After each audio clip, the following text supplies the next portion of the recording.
Try this little trick whenever you want to try to get someone to do what you want them to do. Or better yet, not so much you're trying to get them to do what you want them to do, but when you want to push them, you want to move them in a certain direction.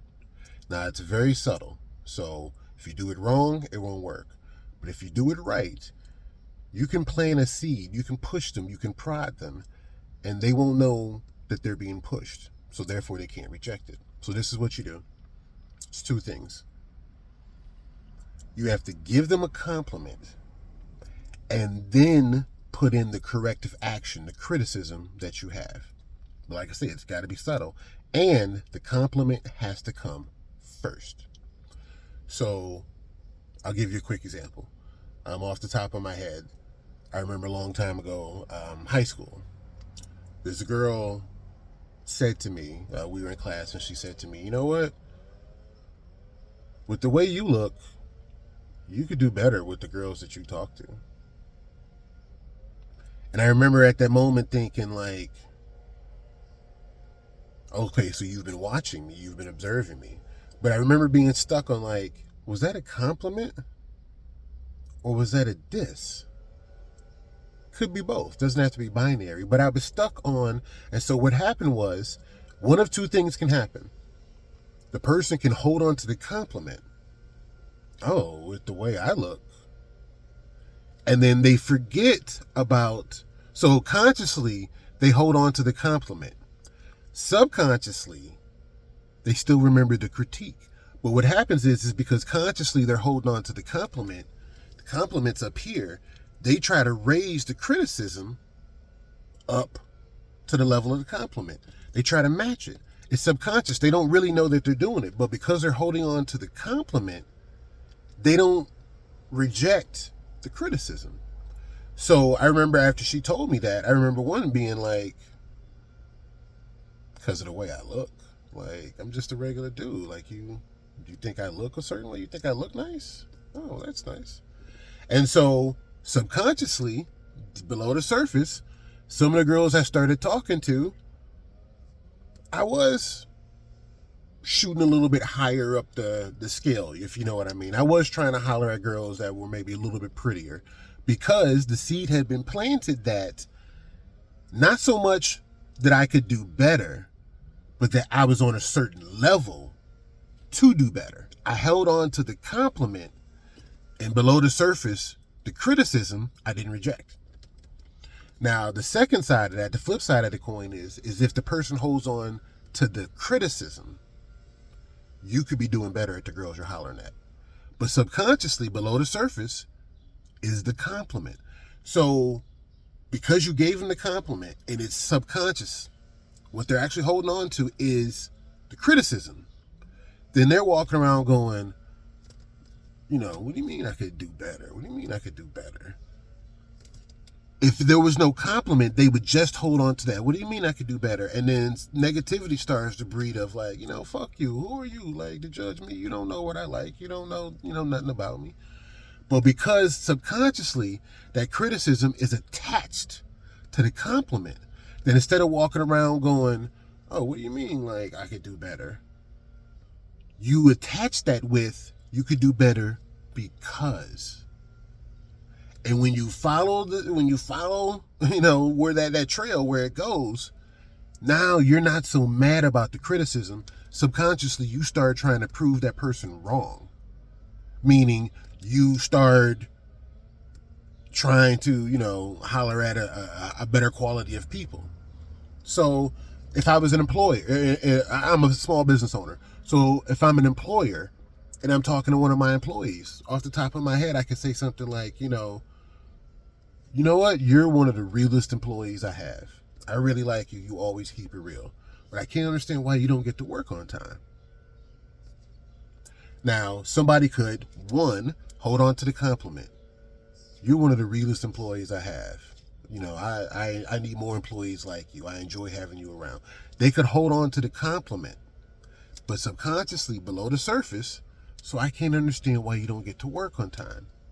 And what'll happen is they'll walk around with that compliment in their head. I keep it real. I keep it real. Somebody noticed that I keep it real. I keep it real. And because they like that feeling, everyone likes to be accepted in some form. Everyone generally likes some type of compliment. So because you kind of like that feeling, it gives you a little bit of dopamine hit that you weren't aware of. The criticism part, you're going to try to improve it a little bit to maybe get some dopamine hit from that part. I keep it real, and over the last week, I was at work on time every day because I keep it real. See what I'm saying? Or the second part, they hold on to the criticism. So I don't understand why you don't get to work on time every day. Now, if it was just the criticism, as many times people do, they just put the criticism out there, or they put the criticism out there first, then what happens is that person walks around saying, oh, I don't get to work on time. I don't get to work on time. You don't know why the fuck I don't get to work on time. Maybe I had this going on. Maybe I had to deal with that. Maybe I don't really fucking like this job. Maybe you don't pay me enough. All that shit below the surface that never really gets said. But they hold on to the criticism because that's all that you gave them, and it turns negative. It's a negative seed that's been planted. But because you attached the criticism to something positive, now, yes, they're walking around thinking, what do you mean I don't get to work on time? What do you mean I don't get to work on time? But because it's attached to that compliment of that they keep it real, then they're either going to keep it real with you and come to you and be like, hey, man, this is why I don't get to work on time. And now you've got a certain amount of clarity. You've got a certain amount of definitiveness that you didn't have before that you could build upon. Or they come to you, and because I keep it real, and this is a job, and you're saying you need me to be on time, subconsciously, they start trying to raise the compliment to overshadow the criticism. You see what I'm saying? Because they keep it real, they start trying to show more examples of keeping it real. They do it subconsciously.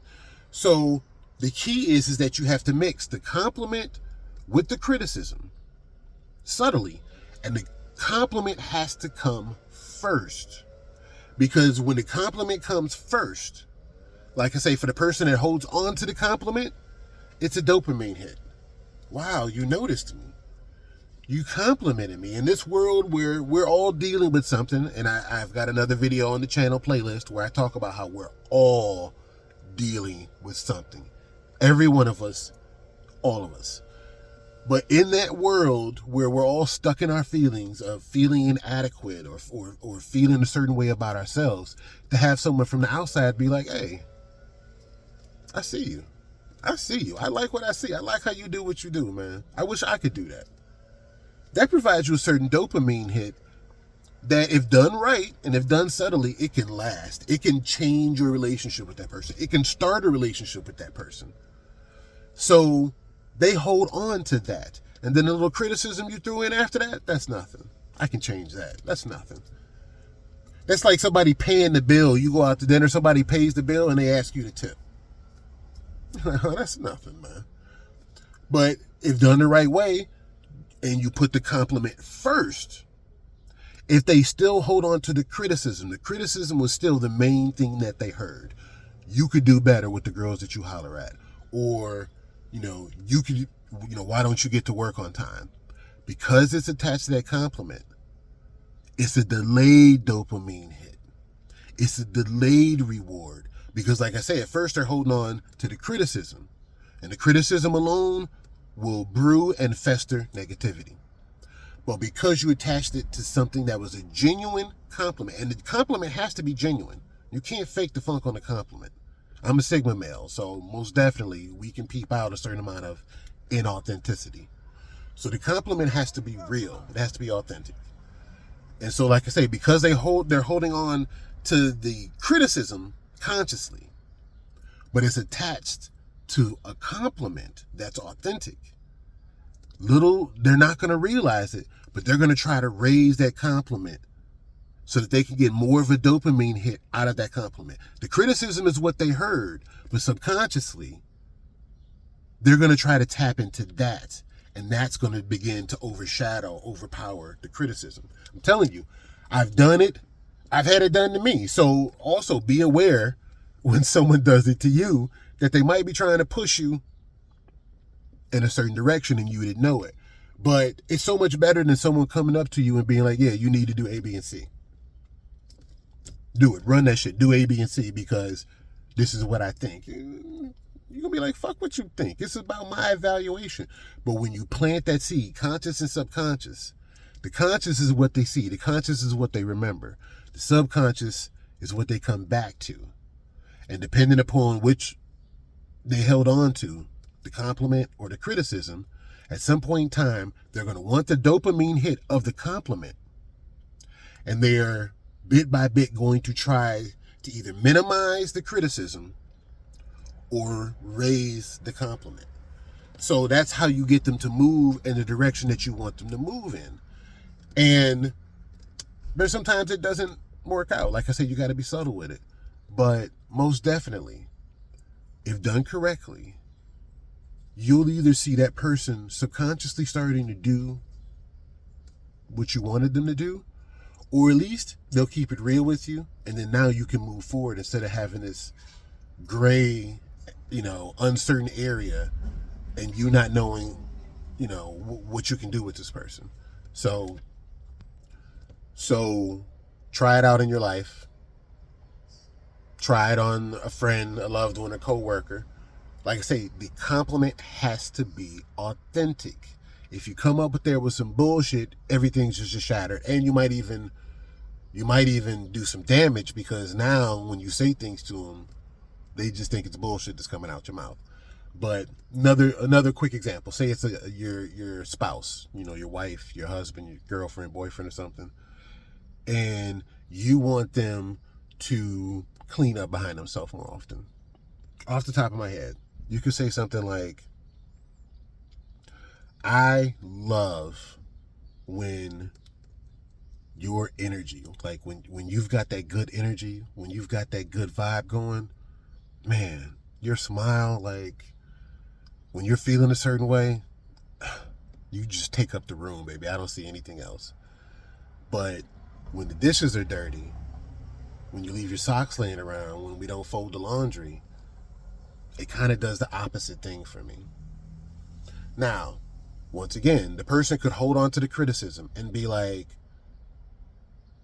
so you're saying you want me to clean up more. You're saying you want me to do, the dishes, or you're saying this and that. Well, what about your dishes? What about your laundry?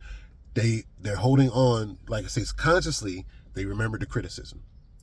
Subconsciously, though, how you explain to them the positive way that you make them feel, subconsciously, they can't ignore that.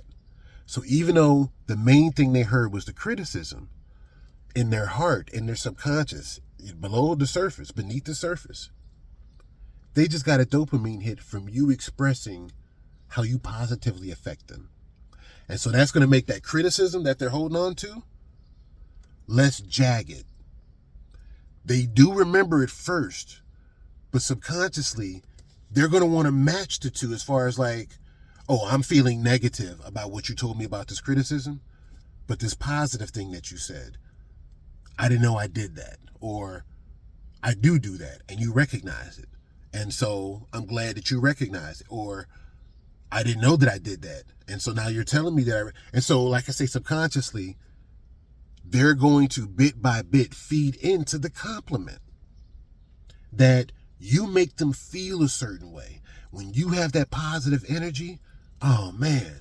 So even though they have this negative energy about the criticism, you just gave them a dopamine hit, and you just gave them like a double shot because you just made them feel good about the compliment that you gave them, but you also made them feel good about making you feel good. So you got two strengths to this compliment with just one weakness to this criticism. And like I say, if they hold on to the compliment first, but there's the criticism, then they're consciously going to be thinking, wow, I didn't know I had that effect on you. Or, yeah, I try to have that effect on you. I'm glad you noticed it. Like, it feels good. That's what I do. That is, I do that for people. Oh, these dishes bother you? Well, because I know when I have that positive energy and this and that, blah, blah, blah, I'm going to try to bring my positive energy to these dishes. I'm going to try to bring my positive energy to cleaning up. I'm going to try to bring my positive energy to this laundry. It's subconscious, but they have to work in tandem, and the compliment has to come first. And the compliment has to be authentic. So like I say, try it on someone, but try it authentically, or you're gonna fuck your shit up. So it's something that I've noticed in my life. I call it a trick. It's really more like a tool. A trick, you're fooling somebody, you're getting over on somebody. A tool is something that you use based upon whether or not it's appropriate or applicable. You know what I'm saying? To get a job done, to accomplish something. But it doesn't have to be fooling somebody, getting over on somebody. But just, some more shit from your boy. So I thought I'd toss that one out there, and we'll see what happens.